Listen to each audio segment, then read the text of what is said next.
요즘 시장 정말 압력솥 같지 않으세요? 안에서는 인플레이션 증기가 막 끓어오르고 밖에서는 지정학적 리스크라는 불을 계속 지피고 있으니까요. 정말 숨막히는 상황이죠. 자, 오늘 이 복잡하게 얽힌 실타래를 같이 한번 풀어보면서 우리 포트폴리오가 어떻게 살아남을 수 있을지 그 생존 전략을 찾아보겠습니다. 네, 바로 이 한마디입니다. 3월 30일에 파월 의장이 두 가지 목표 사이에 긴장감이 있다고 했죠. 이게 지금 시장을 짓누르는 모든 딜레마를 한 문장으로 요약한 거예요. 제 20년 실전 경험으로 볼 때요. 연준 의장이 입으로 직접 긴장감이 있다고 인정할 때, 이때가 개인 투자자들한테는 제일 힘든 시기였습니다. 그래서 오늘 이 흐름을 제대로 따라가기 위해서 딱 네 가지를 짚어볼 겁니다. 먼저 100달러 유가 쇼크, 그리고 연준이 왜 이러지도 저러지도 못하는지 그 양면 전쟁을 보고요. 세 번째로 시장이 어떻게 갈라지고 있는지, 마지막으로 가장 중요한 앞으로의 두 가지 시나리오까지 하나씩 따라와 보시죠. 자, 그럼 첫 번째, 100달러 유가 쇼크. 이게 어떻게 지정학적 촉매제가 됐는지부터 보겠습니다. 지금 시장을 위에서부터 꽉 누르고 있는 가장 큰 압력이 바로 이거거든요. 102달러 88센트. 이게 3월 30일에 마감된 미국 서부 텍사스산 원유 WTI 가격입니다. 분쟁 터지고 나서 처음으로 100달러를 넘어선 건데요. 이게 그냥 숫자 100이 아니에요. 이건 인플레이션 공포에 불을 붙이는 아주 강력한 심리적 마지노선 같은 겁니다. 유가가 이렇게 뜨면요, 당장 기업들 원가 올라가고 우리 지갑도 얇아지는 아주 직접적인 타격이 오는 거죠. 이 타임라인을 한번 보세요. 2월 말에 분쟁이 시작됐는데 불과 한 달, 그러니까 5주 만에 상황이 얼마나 빠르게 나빠졌는지 한눈에 보이죠? 3월 말에는 트럼프 대통령이 이란 에너지 시설을 완전히 파괴하겠다는 말까지 했습니다. 이렇게 한 치 앞을 내다볼 수 없을 때 바로 우리 포트폴리오의 변동성, 그러니까 리스크가 기하급수적으로 커지는 겁니다. 자, 그럼 두 번째. 이런 외부 충격이 연준을 어떻게 코너로 몰고 있는지 한번 보죠. 말 그대로 연준의 양면 전쟁, 경제적 지뢰밭을 걷고 있는 상황입니다. 그러니까 파월 의장이 말한 긴장감의 정체가 바로 이거예요. 한쪽에서는 물가가 막 치솟고 다른 한쪽에서는 경제가 식어가고 있다는 거죠. 근데 문제는 이 두 가지를 해결하는 방법이 완전히 반대라는 겁니다. 하나를 잡으려면 다른 하나가 나빠지는 그런 상황에 딱 갇혀버린 거죠. 자, 보세요. 왼쪽은 금리를 올려야 하는 이유들이에요. 유가 쇼크 때문에 인플레이션이 3.5%까지 튈 수 있다는 거죠. 반면에 오른쪽은요, 금리를 내려야 하는 이유들입니다. 당장 2월 일자리가 9만 개 넘게 줄었고 작년 4분기 성장률도 0.7%로 둔화됐거든요. 자, 한번 생각해 보실까요? 구독자 여러분이 파월 의장이라면 과연 어떤 선택을 하시겠어요? 금리를 올릴 건가요? 내릴 건가요? 이 결정 하나에 우리 대출이자 그리고 주식 계좌의 운명이 달려 있습니다. 자, 세 번째 파트입니다. 이렇게 거대한 두 힘이 부딪히니까 시장 내부에서는 어떤 일이 벌어지고 있을까요?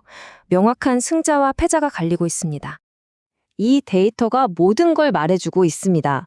S&P 500 섹터별 성과를 보면요. 연초 이후에 에너지 섹터만 유일하게 승자 자리에 있죠. 분쟁 때문에 유가가 치솟으니까요. 반면에 경기 소비재, 커뮤니케이션, 특히 기술주 섹터는 완전히 박살이 나고 있습니다. 왜냐? 금리가 오를 거라는 공포 때문이죠. 구독자 여러분, 이 지점이 왜 여러분 포트폴리오에 중요할까요? 지금 내 계좌에 기술주만 가득하다면 사실상 이 거대한 시장의 흐름을 혼자서 역주행하고 있다는 신호일 수 있습니다. 그런데 기술주 하락에는 또 다른 아주 구조적인 공포가 숨어 있어요. 바로 사스포칼립스라는 말인데요. 단어가 좀 무섭죠. SaaS, 그러니까 우리가 구독해서 쓰는 기업용 소프트웨어랑 종말을 뜻하는 아포칼립스를 합친 말이에요. 쉽게 말해서 이제 엄청나게 똑똑한 AI 비서가 나오면 우리가 돈 내고 쓰던 수많은 소프트웨어들이 다 쓸모 없어지는 거 아니냐, 이런 공포가 시장에 퍼지고 있는 겁니다. 이게 그냥 뜬구름 잡는 얘기가 아닌 게 세일즈포스, IBM, 마이크로소프트 같은 거대 기업들 주가가 실제로 흔들리고 있어요. 특히 엔스로픽 같은 AI 회사가 더 강력한 AI 에이전트를 발표하니까 공포가 더 커진 거죠. 더 심각한 건 이런 소프트웨어 회사에 돈을 빌려준 사모펀드들이 투자자들 돈도 잘 안 빼주고 있다는 거예요. 이건 리스크가 다른 시장으로 번지고 있다는 아주 위험한 신호입니다. 자, 그럼 마지막으로 제일 중요한 부분입니다. 이 혼돈 속에서 우리는 앞으로 뭘 봐야 할까요? 시장이 갈 수 있는 길은 딱 두 가지로 좁혀지고 있고요. 그 열쇠는 단 하나의 데이터가 쥐고 있습니다. 바로 이겁니다. 곧 발표될 미국 비농업 고용지표, NFP. 이게 왜 그렇게 중요하냐고요? 한마디로 미국 경제의 건강검진표, 그것도 가장 중요한 혈액검사 같은 거예요. 미국 사람들 일자리가 늘고 있는지 줄고 있는지 가장 확실하게 보여주거든요. 지금 월가의 모든 시선이 여기에 쏠려 있다고 보시면 됩니다. 첫 번째 시나리오는 좀 역설적이죠. 고용 보고서가 나쁘게 나오는 겁니다. 이게 왜 강세 시나리오냐면 경제가 안 좋다는 확실한 증거가 되니까 연준이 더 이상 버티지 못하고 금리를 내릴 거라는 기대감이 확 커지기 때문이에요. Bad news is good news가 되는 거죠. 그렇게 되면 국채금리가 떨어지면서 기술주 같은 성장주들이 한숨 돌릴 수 있게 됩니다. S&P 500 기준으로 6,350선을 지키고 6,650선을 뚫는 그림이 나올 수 있겠죠. 반대로 약세 시나리오는 뭘까요? 고용이 너무 좋게 나오는 겁니다. 어라? 경제가 아직 생생하네? 그럼 굳이 금리 내릴 필요 없겠다. 인플레이션부터 확실히 잡자. 이렇게 연준이 생각할 명분을 주는 거죠. 소위 말하는 higher for longer, 고금리가 더 오래 지속된다는 공포가 시장을 덮치면서 주식시장은 또 한 번 압박을 받게 될 겁니다. 만약 S&P 500이 6,200선 아래로 밀리면 더 깊은 조정이 올 수도 있습니다.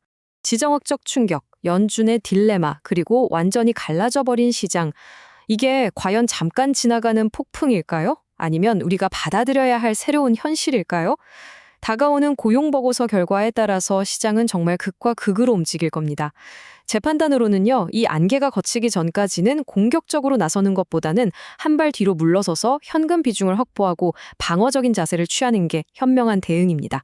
한번 스스로에게 물어보시죠. 내 포트폴리오는 이 두 가지 시나리오 중에 어떤 상황이 와도 버틸 수 있게 준비가 되어 있는가? 이게 앞으로 몇 주간 우리가 풀어야 할 숙제입니다. 꼭 기억하십시오. 시장은 예측의 영역이 아니라 대응과 생존의 무대입니다.